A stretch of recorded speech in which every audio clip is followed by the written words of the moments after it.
할렐루야. 오늘의 말씀의 제목은 다윗 이야기 18번째, 다윗은 일어나 떠나고 요나단은 성읍으로 들어가니라 라는 제목입니다. 사무엘서죠. 지금 사무엘상을 보고 있습니다. 사무엘서는 다윗의 이야기입니다. 그래서 우리가 이 다윗 이야기를 계속 살펴보는 동안 사무엘상을 지금 보고 있죠. 그런데 다윗 이야기인데 이 저자가 다윗이 아니고 사무엘서예요. 모르는 분들은 사무엘서 그러니까 사무엘이 주인공이겠구나. 실제로 처음에 사무엘이 나오잖아요. 그렇게 생각하는데 뒤로 가면 갈수록 다윗 이야기만 나오는 거죠. 사무엘은 일찍 이제 죽고. 그래서 왜 다윗 이야기인데 사무엘이 주인공으로 나올까? 이런 생각을 하게 됩니다. 시편을 썼던 다윗이에요. 이게 다윗이 글을 못 쓰는 사람이 아니에요. 그런데도 불구하고 왜 하나님이 다윗에게 이 글을 써내려가지 않도록 하시고 사무엘로 하여금 이 책을 쓰게 하셨을까? 그것은 사무엘의 이름을 보면 알 수가 있어요. 사무엘의 이름은 사무엘인데 사실은 쉐마엘입니다. 이게 쉐마엘, 쉐마 플러스 엘 이렇게 되는 거죠. 쉐마는 하나님의 말씀을 들었다 이 뜻입니다. 엘은 하나님입니다. 하나님의 말씀을 들었다 이 뜻입니다. 사무엘서 시작을 보면 사무엘이 다윗에게 기름을 부으라고 하는 하나님의 말씀을 듣는 것으로 시작을 합니다. 그리고 사무엘의 끝을 보면 이 말씀이 성취되는 것으로 끝납니다. 그러니까 이 사무엘서의 주제 자체가 하나님의 말씀이 어떻게 들려지고 어떻게 이루어졌는가의 핵심을 가지고 있는 거예요. 근데 그 내용이, 하나님의 말씀의 내용이 내가 다윗을 세웠다. 할렐루야. 내가 다윗을 세웠다 이거예요. 그러니까 사무엘로 하여금 이 책을 쓰게 하셔서 다윗이 자기 스스로 세워진 게 아니라 다른 사람에 의해서 이 성경이 쓰여졌듯이 하나님에 의해서 이 다윗이 세워졌다는 것을 지금 강조하고 있는 것입니다. 그리고 이제 이 사무엘서를 보면 마치 다윗처럼 주인공인 것 같은 많은 분량을 차지하면서 중요한 역할을 하는 사람들이 세 사람이 나옵니다. 다윗 이외에 누구냐면 사무엘과 그리고 사울과 또 하나 요나단이에요. 그런데 사무엘은 이 책의 저자니까 당연히 나와야겠죠. 중요한 역할을 해야겠죠. 빼고 사울은 악역이잖아요. 그러니까 당연히 빼야 되고. 그런데 요나단은요, 이 약간 생뚱맞은 거예요. 갑자기 요나단이 아주 부각이 되면서 마치 다윗 편인 것 같기도 하고 마치 사울 편인 것 같기도 한 이런 애매한 입장으로 지금 등장을 합니다. 그렇다면 이 다윗이 왕이 됨으로 성취되는 하나님의 말씀과 요나단이 생뚱맞게 튀어나와서 이 편인지 저 편인지 헷갈리게 하는 이 상황들 속에 어떤 관계가 있는지를 우리가 한번 풀어봐야 합니다. 오늘 사무엘 20장 이 본문의 장이 바로 그것을 명확하게 드러내는 장면이에요. 이 관계를 명확하게 증명하는 장면입니다. 보통 이제 이 다윗과 요나단 이러면 우리가 보통 어떻게 생각하나요? 그 특별한 우정, 특별한 의리 이런 것들 생각 많이 하잖아요. 그래서 많은 학자들은 실제로 이 관계를 특별한 우정으로 해석을 합니다. 그래서 이제 우리 믿는 자들도 이런 관계가 되어야 한다. 그리고 이렇게 의리가 있어야 된다. 이렇게 주장하기도 하죠. 그런데 사실은 이 다윗을 보십시오. 어떤 사람이냐면 수많은 고난을 당하지만 결국에는 하나님 나라에 들어가는 사람, 수많은 고난을 당하지만 결국 하나님의 나라에 들어가요.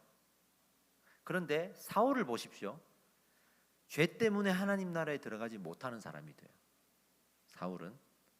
그러면 요나단은 어떤 인물이냐면 하나님 나라에 당연히 들어갈 것 같지만 결국에 못 들어가는 사람이에요. 그런 역할로 나오는 거예요. 이걸 모르면 이 성경의 관점을 우리가 놓칠 수가 있습니다. 우리는 잘 모를 때는 어떤 관점으로 보냐면 이 요나단은 사울과는 다르구나.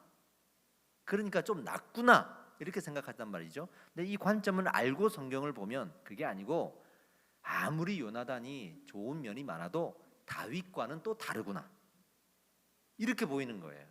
그러니까 우리가 어디에 중심을 두는지에 따라서 달라질 수가 있는 거예요. 지금 성경은요, 요나단이 다윗과 비슷하지만 분명히 다르다, 여기에 관점을 가지고 있는 겁니다. 이 내용이 어디에서 나오는가 하면 지난주에 다윗이 골리앗을 이겼을 때 이 요나단이 이 다윗을 보고 너무 좋아하잖아요. 그래서 인정해줘서 어떤 선물을 줍니다. 그 선물을 주는 장면으로 한번 가봅시다. 이게 18장 4절의 말씀입니다. 우리 함께 한번 읽어볼까요? 시작. 요나단이 자기가 입었던 겉옷을 벗어 다윗에게 주었고 자기의 군복과 칼과 활과 띠도 그리하였더라. 아멘. 뭘 줬다 그랬죠? 군복과 칼과 겉옷과 군복과 칼과 활과 띠를 줬다 그랬습니다. 그러니까 어떤 군대 장관으로서 가지고 있는 상징적인 것들을 다 주었다 그랬죠. 당시에 이 군복과 무기를 내어주는 행위는 어떤 의식에서 나오냐 그러면 당시 장군들이 한 사람은 이제 새로 임명이 되고 한 사람은 이제 사표를 내고 사임을 할 때 서로 인수인계를 하지 않겠습니까? 이걸 위임식을 하게 되는데 그때 먼저 이 장군이었던 사람이 옷을 벗고 또 무기를 다 내려놓아서 다음으로 세워질 사람에게 넘겨주는 거예요. 그러니까 이 요나단이 다윗에게 자기의 어떤 지위를 내어주고 있는 장면인 겁니다. 이것만으로도 요나단이 정말 대단한 사람이에요. 정말 대단한 사람이야. 더군다나 이 갑옷과 칼 이런 것들이 무기가 이스라엘에 많지 않았고 아버지 사울과 이 요나단이 상징적으로 들고 있었던 경우라면 더더군다나 이것을 줬다. 이거는 이 요나단의 어떤 성품이나 아니면 리더십이나 다른 사람을 인정하고 배려하는 이런 면들은 정말 타의 추정을 불허하는 거죠. 그러나 우리가 눈여겨볼 것은요, 그 의식 중에 하나 빠진 게 있습니다. 이게 뭐냐면 이렇게 주고 나서 마지막에 자기의 신발을 줘야 돼요. 신발을 줘야 됩니다. 그런데 이 18장 4절에는 요나단이 자기 신발을 내어주는 장면이 나오지 않습니다. 이게 빠진 거예요. 당시에 이 신발의 의미는 뭐냐면 나의 소속입니다. 나의 소속. 내 소속이 어디인가예요. 그러니까 지금 요나단은 다윗에게 자기의 지위를 넘겨주긴 했지만 나의 소속은 그래도 사울입니다. 나는 사울의 사람입니다 라고 말하는 것과 같아요. 제가 이단에 빠진 사람을 만나본 적이 있습니다. 너무 좋은 사람이에요. 하여튼 제가 이제 아르바이트 하면서 만났는데 주변에 있는 동료들한테 어떻게 그렇게 잘하는지 먹을 것도 사주고 뭐 필요하다 그러면 달려가지고 어떻게 그렇게 잘하는지 몰라요. 그런 사람이 없어. 저랑 얘기하다가 이 사람이 이단에 속해 있는 사람이라는 걸 알았어요. 그때 내가 막 얘기했더니 알겠다고, 다 알겠다고, 나도 하나님 알고 예수님 알고 성령님 알고 알겠다고, 노력해 보겠다고 그렇게까지 얘기를 해요. 다 좋은데 마지막에 그런데 이번 주일날은 자긴 자기 교회 가겠다는 거야. 그죠? 자기의 소속은 거기 있다는 거잖아요. 그러니까 이 신발의 의미가 그런 거예요. 그런 거예요. 그리고 나서 우리가 오늘 이 본문을 딱 보면 맨 마지막 오늘 제목이기도 하죠. 어떻게 써 있죠? 42절에 다윗은 일어나 떠나고 요나단은 어디로 돌아갔다? 성읍으로 돌아갔다. 그 성읍에 누가 있어요? 사울이 있어요. 자, 오늘 이 20장에서 다윗이 도망을 가는데, 즉 왕궁을 떠나서 도망을 가는데 이 요나단이 나와서 울어주고 또 슬퍼해주지만 따라갑니까? 안 갑니까? 안 가요. 다시 돌아가죠. 나중에 또 이 요나단은 자기 아버지 사울과 함께 전쟁터에서 한날 한시에 죽습니다. 이게 요나단의 삶의 결과예요. 이게 결과예요. 이게 성경의 결론이에요. 우리가 가장 그 요나단에 대해서 착각하게 만드는 구절이 뭐냐면 오늘 본문에도 나오는데요. 여호와께서 영원히 너와 나 사이에 계시고, 이 구절 때문에 그런 거예요. 그런데 이 말은 잘 생각해 보면 하나님이 하신 말씀이 아니고 요나단이 스스로 한 말이에요. 그러니까 이 구절은요, 서로 간의 맹세의 어떤 진실함, 맹세의 어떤 강도를 이야기하는 용도로 우리가 생각해야지, 실제로 하나님이 여기 이 사이에 계시다라고 말하기에는 근거는 없어요. 그냥 요나단의 이야기예요, 이게. 그죠? 요나단은 정말 인간적으로 참 매력 있는 사람이에요. 너무 매력 있는 사람이야. 이런 사람 나 만났으면 좋겠어. 보세요. 아버지 사울 왕에 대해서 그래도 세워진 사람에 대해서 끝까지 순종하잖아요. 요즘 이런 사람 별로 없잖아요. 때로는 왕이 잘못했을 때, 아버지가 잘못했을 때 직언도 하잖아요. 아버지 그거 아니잖아요 라고 직언을 했던 사람이에요. 또 자기보다 더 나은 사람 다윗을 만났을 때 자기 지위를 내어줄 정도로 얼마나 겸손한 사람이고 타고난 리더십을 가진 사람입니다. 사랑하는 친구가 도망갈 때 뛰쳐나와서 정말 아버지가 너를 죽일 것인지 알아봐주고, 그리고 결과를 통보해주면서 끌어안고 울어주는 이 우정은요, 정말 우리 그리스도인들이 배워야 하는 것은 맞아요. 맞습니다. 의리가 없는 세상이니까. 그러나 지금 이 성경은 거기에 포인트를 맞추고 있지는 않고요. 이거예요. 하나님의 나라는 이런 인간적인 매력이 있다고 해서 들어갈 수 있는 곳은 아니다. 그런 곳은 아니다. 요한계시록에 보면 이런 잘못된 우리의 생각들을 아주 냉정하게 차단하고 있습니다. 한번 읽어보시죠. 3장 16절, 요한계시록 3장 16절입니다. 함께 읽어보겠습니다. 내가 이같이 미지근하여 뜨겁지도 아니하고 차지도 아니하니 내 입에서 너를 토하여 버리리라. 아멘. 요한계시록은 마지막 때 심판의 날에 관련된 말씀이잖아요. 그때 즉 결국에는 내가 이런 사람들을 토하여 버리리라. 그러니까 내가 들어갈 줄 알고 문 앞에 갔는데 문지기가 너는 안 되는데 저 이렇게 충성했고 순종했고 저는 겸손했고 의리도 있었어요 라고 말하는데 여기는 그런 것만으로는 들어올 수 있는 데가 아니야 이렇게 말하는 거예요. 토하여 버리겠다. 그만큼 강력한 극단적인 표현을 지금 쓰고 있죠. 요한계시록에서 이렇게 말하고 있는 겁니다. 우리는 하나님 나라에 들어가는 어떤 자격, 이거를 어디에서 찾고 있나요? 내 생각에, 사회적인 관념에, 많은 사람들이 생각하기에 그걸 기준으로 우리가 하나님 나라에 이렇게 하면 들어갈 수 있구나 생각하나요? 우리는 이 기준을요 성경에서 찾아야 합니다.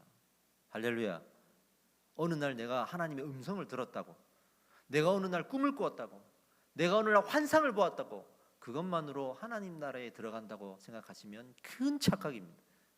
성경을 봐야 됩니다. 내가 성경에 있는 말씀을 따르지 않고 그것을 믿지 않는데 어느 날 어떤 음성이 들리고 어떤 꿈을 꾸고 어떤 환상을 보고 내가 존경하는 사람이 그렇게 말하고 많은 사람들이 그렇게 생각한다고 해서 그렇게 되는 것이 아니라는 거예요. 요나단을 다시 살펴봅시다. 이런 사람이죠. 다 드린 것 같지만 가장 중요한 것은 쥐고 있는 사람. 신약 성경에 보면 아나니아와 삽비라가 사도행전 5장에 나오죠. 도와주고 함께 울었지만 그러나 결국에는 돌아간 사람, 그런 사람. 인간적으로 매력은 있었지만 결국에는 하나님의 나라를 소망하지 않는 사람. 제가 그 영화 하나를 소개하겠습니다. 애니메이션인데요. 겨울왕국 다 아시죠? 1편에 보면 엘사와 안나가 나옵니다. 서로 친자매예요. 근데 엘사가 자기의 정체성에 대한 혼란을 느끼고 자꾸만 왕궁에서 도망가려고 그래요.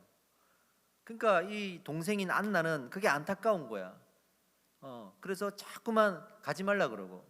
근데 언니가 결국에는 왕궁에서 뛰쳐나가죠. 그래서 저기 얼음성을 만들고 따로 살죠. 근데 안나가 어떻게 합니까? 목숨 걸고 언니한테 찾아가잖아요. 목숨 걸고. 그래가지고 결국 언니를 찾아내서 다시 돌아와 달라.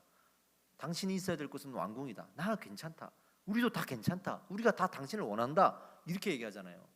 그 엘사가 안 간다 하다가 결국에는 1편의 마지막에 돌아가요. 왕궁에서 살아. 결국엔 돌아갔구나. 그렇지 하고 살았는데 이번에 2편이 개봉이 됐어요. 봤더니 결국에는 이 엘사가 다시 정체성을 어떤 괴리감을 느끼고 내가 있어야 될 곳은 여기가 아닌데 내가 누구지? 이런 질문을 가지고 또 나가서 결국에는 자기가 누군지를 찾아요. 그리고 이번에 2편에서는 결국 그렇게 영혼이 이제 서로가 서로의 정체성을 인정하고 서로가 있어야 될 장소에서 건강하게 살아가는 것으로 이 영화가 끝나요. 그죠? 안나가 아무리 인간적으로 여기가 당신이 있어야 될 곳이다라고 말해주고 목숨 걸고 찾아왔지만 엘사가 있어야 될 곳은 거기가 아니었던 거예요. 본인이 결국에는 자기가 어디에 있어야 되는지를 알고 거기 찾아갔잖아요. 그리고 찾았잖아요. 그런 메시지를 제가 발견했어요. 여러분들이 인간의 정에 매이고 어떤 의리에 매이고 그래서 그런 것들이 이 땅을 살아가면서 필요하고 또 우리가 본받아야 되고 도전받아야 되지만 그것 때문에 진리를 놓쳐서는 안 되잖아요. 이거예요. 어떻게 하나님 나라에 들어가는 백성이 될 수 있는가? 지금 이 문제를 우리는 말하고 있는 거예요. 여기서 말하는 하나님의 나라에 대한 두 견해가 있습니다. 하나는 이 사울이 하나님 나라 또 요나단이 하나님 나라에 못 들어간 것이 과연 구원의 문제인가? 아니면 구원은 받았는데 하나님의 영광에 이르지 못하는 문제인가? 이것을 가지고 좀 많은 학자들이 서로 논쟁은 하고 있긴 해요. 하지만 우리는 둘 다 생각해야 돼요. 우리가 도망갈 구석을 찾으려고 자꾸만 이게 구원의 문제인가, 영광에 이르기에 대한 문제인가를 따져서는 안 됩니다. 구원에 대한 문제라고 생각한다 그러면 저는 이 말씀을 악용하는 사람들 너무 많이 만나가지고요. 이게 구원의 문제입니다. 그러면 결국에는 사울과 요나단도 구원은 받았네. 아니지 이게 아니라 사울과 요나단을 하나님이 세우셨잖아요. 특히 사울을 하나님이 실수하셨네. 그렇잖아요. 구원은 받았는데 영광에 이르지 못했으니까 하나님의 실패로 끝나는 거야 이게. 그러면 하나님의 영광으로 해석을 해버리면 또 어떻게 악용하냐면 그러면 이 두 사람은 구원은 받았네. 돼 있지 뭐 사울 그렇게 나쁜 사람 아니네. 나는 다윗처럼 살 수 없으니 나는 사울처럼 살래 할 수 있잖아요. 이게 이렇게 도망갈 구석 만들려고 성경을 보면 안 되고요. 이 둘 다 생각해야 됩니다. 둘 다 생각해야 됩니다. 이게 구원의 문제라고요? 이 정말 구원의 문제라고요? 아직 예수 그리스도의 십자가의 구속 사건이 있기 전이라는 걸 생각하셔야 돼요. 아직은 알 수 없어요. 또 영광의 문제라고요? 그렇다면 우리는 다 다윗처럼 살아야 돼요. 그러니까 이런 문제들은 성경에서 이렇게 생각하라고 이 본문을 주신 게 아니에요. 우리는 다 품어야 돼요. 할렐루야. 다 품어야 돼요. 다시 신발 이야기로 갑시다. 내가 지금 어디에 소속되어 있는가가 중요하다 그랬습니다. 지금 이 상황은 요나단은 결국 왕궁에 남겠다는 거고 다윗은 떠나겠다고 하는 거잖아요. 생각해 보세요. 다윗이야말로 왕궁에 남아야죠. 다윗이야말로 왕이 될 사람이잖아요. 그러니 다윗은 왕궁에 남고 요나단과 사울이 쫓겨나야죠. 근데 지금 상황이 그렇지가 않잖아요. 얼핏 보면 다윗 보고 그래도 참아야지. 죽으면 죽으리라 그러고 사울에게 돌아가야지. 네가 여기서 왕이 될 사람인데 어디가 할 수 있잖아요. 저는 성경 읽을 때 그 생각했어요. 네가 왜 도망가? 하나님이 이 사람들 다 쫓아낼 걸 생각하고 믿고 가야지. 왜 믿음이 없어? 이렇게 생각한 적이 있어요. 요나단이야말로 자기 왕궁으로 돌아가잖아. 이렇게 생각했단 말이에요. 근데 지금 하나님이 지금 무엇을 말씀하시냐고 하냐면 왕궁에 있느냐 없느냐의 문제가 아니에요. 그렇게 생각하시면 안 됩니다. 하나님이 원하시는 곳에 있느냐의 문제예요. 지금 하나님이 원하시는 것은 이스라엘이 이 왕궁이 사울의 나라가 되었다. 그러니까 떠나라. 내가 이 나라를 다시 회복시킬 테니까 잠깐 떠나 있어라 이거예요. 이게 하나님이 원하시는 거예요. 원하시는 거예요. 할렐루야. 그래서 다윗이 떠난 거예요. 우리는 이렇게 떠나는 거에 대해서 너무 이 고정관념을 갖고 있어. 하나님께서 어떻게 말씀하시는지에 대해서 묻지 않고 고정관념을 갖고 있어. 하나님 왜 굳이 떠나라고 했습니까? 왜 굳이 떠나라고 했습니까? 다윗이 도망가서 얻을 게 뭐가 있다고? 두 가지를 얻었습니다. 하나는 뭐냐면 하나님이 원하실 때 내려오고 하나님이 원하실 때 도망가고 하나님이 원하실 때 져주고 양보하고 하는 걸 배웠습니다. 그래서 나중에 왕이 되고 나서 나단 선지자가 자기에게 죄를 지적했을 때 그 자리에서 무릎 꿇고 회개할 수가 있었어요. 그리고 아들 압살롬이 반역을 일으켰을 때 본인이 또 한 걸음 물러나 양보하고 왕궁을 떠날 수도 있었어요. 하나님이 원하셨기 때문에. 하나님께 이 통치권을 맡기는 훈련. 하나님, 저 기름 부으셨잖아요. 저 왕궁에 살게 하셔야죠. 그러면서 고집 부리고 자기의 이 기름 부음 받은 이 권위를 가지고 하나님을 꺾으려고 하지 않고, 알겠어요, 언제든지 내가 기름 부음 받았지만 떠나라면 떠날게. 그 마음을 배운 거예요. 두 번째 얻은 것이 뭐냐면 사울 왕이 돌보지 않았던 백성들을 만날 수가 있었어요. 그래서 백성들을 만나면서 나중에 왕이 되었을 때 그 백성들의 민심을 알기 때문에 이스라엘에 아주 강력한 복지 정책을 펼 수가 있었고, 그리고 재판 제도를 도입해서 왕이 직접 아침마다 백성들의 송사를 직접 재판하는 재판 제도를 만들어냈습니다. 이것이 바로 하나님께서 출애굽 시대에 주신 율법이 그대로 왕궁 안에서 이루어지는 순간입니다. 하나님의 나라가 이렇게 이루어지는 겁니다. 나중에 솔로몬이 이 왕위를 이어받고 하나님께서 뭘 줄까 했을 때 어떤 기도를 했죠? 지혜를 달라고. 지혜를 달라고 할 수밖에 없을 정도로 왕으로서의 이 재판장의 사명은 큰 사명이었습니다. 이런 다윗이 이 두 가지의 유익함을 얻어서 가능했던 거예요. 하나님의 은혜입니다. 우리는 잠시 양보하고 비껴서고 도망갈 수 있는가? 나는 그럴 수 있는가? 우리 질문해 봐야겠죠. 우리는 이 부분에 순종하지 잘 못합니다. 왜냐하면 우리가 원하는 삶이 아니기 때문에. 그게 우리가 원하는 삶이 아니에요. 우리는 내가 먼저여야 하고 내가 이겨야 하고 내가 얻어야 하기 때문에 그렇게 하나님이 원하시는 것에 순종할 수가 없습니다. 제가 얼마 전에 TV 강연을 보는데 이런 이야기가 나와요. 요즘 재능 천재들이 너무 많다는 거예요. 그래서 어릴 때부터 재능 천재를 만들어내기 위해서 계속 선행 학습을 시키고 또 학원에 보내기도 하고 엘리트 교육을 시킨다는 거죠. 그런데 그렇게 재능 천재로 인정받고 살아온 사람들이, 이 강사가 어떤 일을 하는지 제가 정확히 모르겠는데 자기가 볼 때는 너무 많이 실패하고 좌절하고 포기하더라는 거예요. 어릴 때의 천재들이 끝까지 천재인 경우가 거의 없다라는 거예요. 왜냐? 이 사람이 이렇게 분석했어요. 그들은 재능 천재였지만 인생 천재는 아니었다. 왜? 재능을 가지고 인생을 살아야 되니까. 재능 안에서만 살 수 있는 세계가 아니니까. 그래서 이 인생 천재들은 노력하고 얻어내고 포기하지 않는데, 이 재능 천재들은 어릴 때부터 1등 그리고 이기는 거, 이런 것만 배워왔기 때문에 한번 꼬꾸라지면 포기해버린다는 거예요. 그리고 자기가 잘 모르는 영역은 도전하지 않는다는 거예요. 왜? 모르기 때문에. 근데 이 인생 천재들은 자기가 모르기 때문에 노력한다는 거예요. 그리고 이 사람들의 특징은 포기하지 않는다는 거예요. 그래서 결국 인생의 끝에 가보면 인생 천재들이 살아남는 거예요. 인생 천재들이 그 자리에 있는 거예요. 이런 이야기를 하면서 우리가 어디에 집중해야 되는지를 설명해 주었습니다. 우리 신앙도 그렇습니다. 우리가 사회에서 인생을 살잖아요. 그러다 보니까 자연스럽게 어릴 때부터 성공에 대한 이미지, 엘리트 이미지를 가지고 살아가고 1등 해야 돼, 잘해야 돼, 지면 안 돼, 이런 인식 속에 살아갑니다. 그래서 이미 사회에서 성공한 사람들이 교회 안에 들어오거나, 또는 교회 안에 있지만 사회적으로 나중에 꼭 성공하고 싶은, 그래서 성공하고 싶어서 그 성공을 위한 마인드에 집중하고 사는 사람들은 교회로 모여들어서 아주 힘들어합니다. 아주 힘들어합니다. 왜냐하면 말씀은요, 그 세상에서 말하는 그 재능 천재들이 생각하는, 성공주의에서 생각하는 마인드가 아니거든요. 자기를 부인하라 그러죠.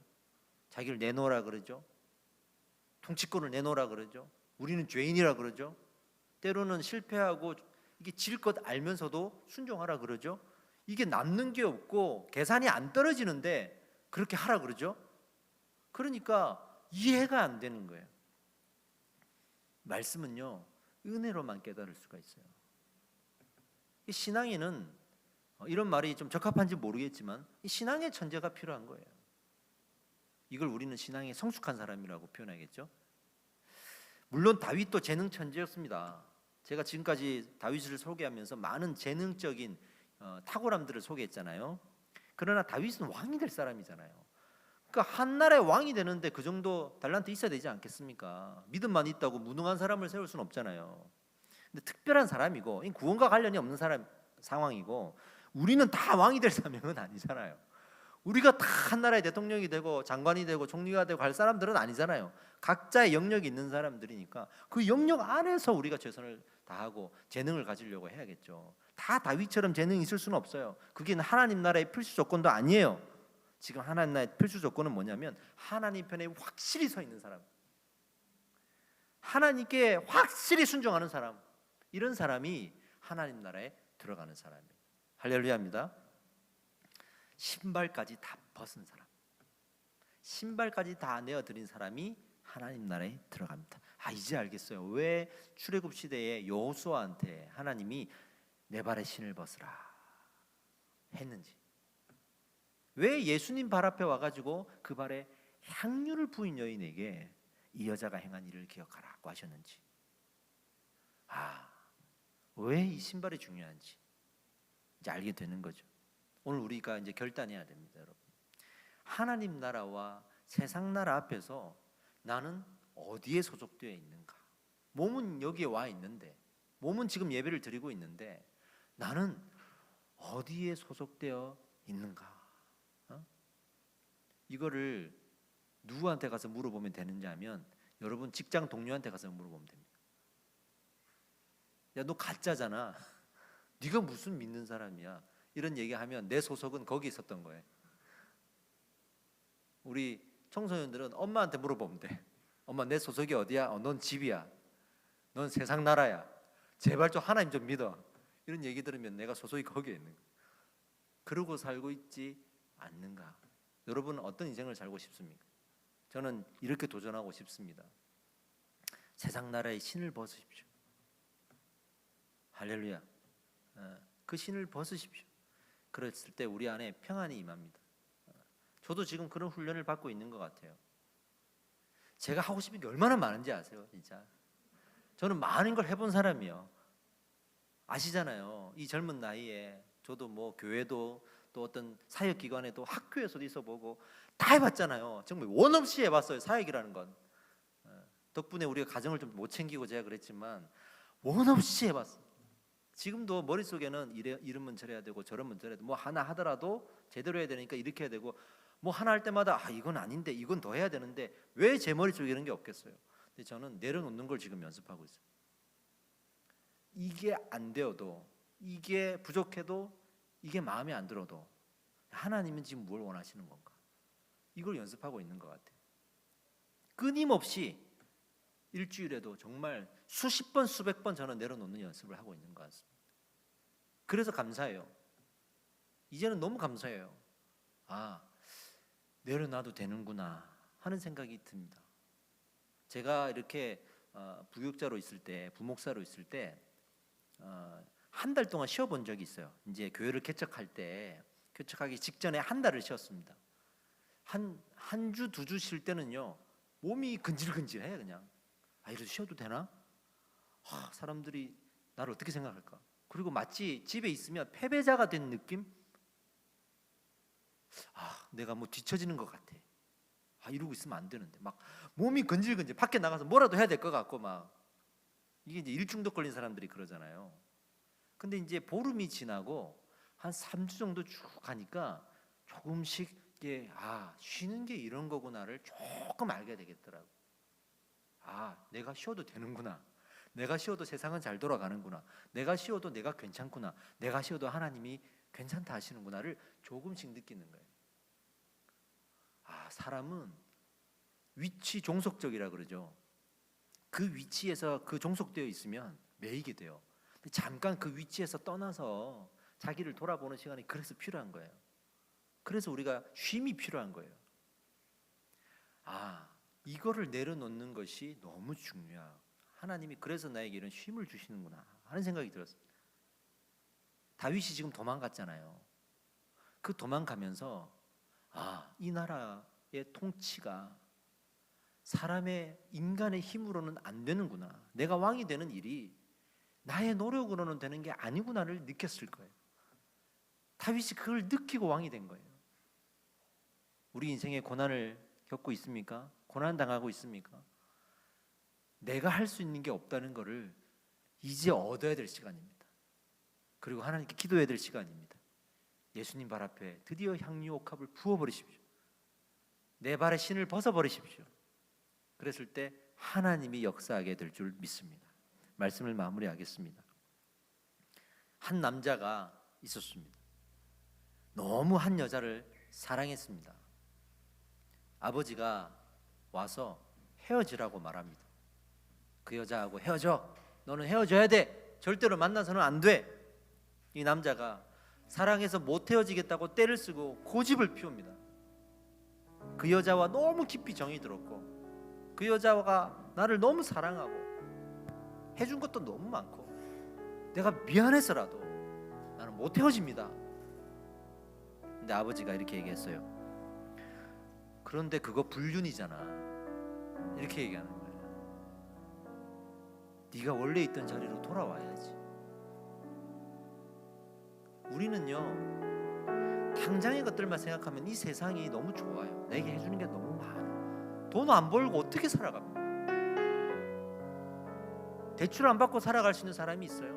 믿음 좋다고 대출 안 받고 이 세상 어떻게 살아갑니까? 대출 없는 사람이 요즘에 어디 있어요? 그건 진짜 축복입니다. 신학교 때 농담 반 진담 반 우리는 하나님이 주신 빚과 대출로 산다 이렇게 생각했어요. 우리 그렇게 살아가잖아요. 우리 세상이 필요합니다. 믿지 않는 내 동료들이 내게 얼마나 잘해주고 믿지 않는 내 부모가 얼마나 내게 잘해줬는지 네가 부모에게 이럴 수 있어 이런 말 들을 때마다 가슴이 철렁하죠. 그래도 저렇게 나한테 해주셨는데 이런 마음 들 때가 있죠. 안 믿는 배우자, 안 믿는 이성 친구를 만날 때도 내가 너한테 어떻게 했는데 이렇게 말하면 그냥 가슴이 철렁하죠. 그냥. 근데 하나님 말씀하시는 거예요. 네가 원래 내 자녀야. 너는 원래 내 자녀야. 네 소속이 원래 여기에 있어. 너는 지금 불륜을 행하고 있는 거야. 다른 게 아무리 매력 있다 그래도 너는 지금 불륜을 행하고 있는 거야. 돌아와라. 내 발에 신을 벗으라 하고 말씀하시는 겁니다. 그래서 우리는 돌아가야 하는 겁니다. 우리에게 사울과 같은 존재는 무엇일까요? 진리의 문제만큼은 냉정하게 판단하십시오. 3분 설교를 준비하고 제가 녹화하고 편집하고 이렇게 하는데 제가 왜 이 영상을 준비하게 됐냐면 말씀드린 대로 어떻게 하면 영적인 잔소리를 설교 듣고 말씀 들으라 묵상하라는 잔소리를 좀 지혜롭게 할 수 있을까? 이게 1번이었고 2번이 뭐냐면 갈급한데 결국에는 말씀을 안 들어요. 아 오늘도 내가 묵상해야지. 내가 말씀 봐야지. 아 내가 하나님 마음 알아야지. 하는데 결국에는 내가 노는 걸 택하고 내가 쉬는 걸 택하고 그러잖아요. 그게 중요한 거예요. 뭐라도 자꾸만 던져줘야겠구나. 손에 쥐어줘야겠구나. 그래야 뭐라도 어린아이가 받아서 먹잖아요. 뭐라도 쥐어줘야겠구나 하는 생각이 들어서 제가 이 말씀 보기 사실 바쁜데도 유튜브 뒤져가지고 어플 유료로 다운받아가지고 이래도 저래보고 밤에 우리 아내에게 이거 괜찮아 저거 괜찮아 그러면서 3분짜리 하나 만들어 본 거예요. 이게 유튜버가 되려고 한 게 아니고 어떻게든 성도님들이 주일 이 말씀을 좀 더 핵심이라도 잘 기억할 수 있게 할까? 이 30분 40분도 제대로 길다고 못 듣는 사람들이 많다면 3분이라도 좀 줄여가지고 좀 이렇게 먹여줄 수 있을까? 한 입이라도 먹여줄 수 있을까? 하는 마음에 준비한 거죠. 여러분 그렇다고 또 아무 설교나 듣지 마세요. 내 인생에 달려있잖아요. 진리의 문제잖아요. 사울과 같은 존재 떼어내십시오. 벗어버리십시오. 하나님의 은혜를 붙드십시오. 이렇게라도 붙드십시오. 이렇게라도 해야 됩니다. 우리 기도할 때 하나님 주님만 바라보길 원합니다. 주님만 바라보길 원합니다. 이 마음 가지고 그 은혜를 달라고 기도하겠습니다.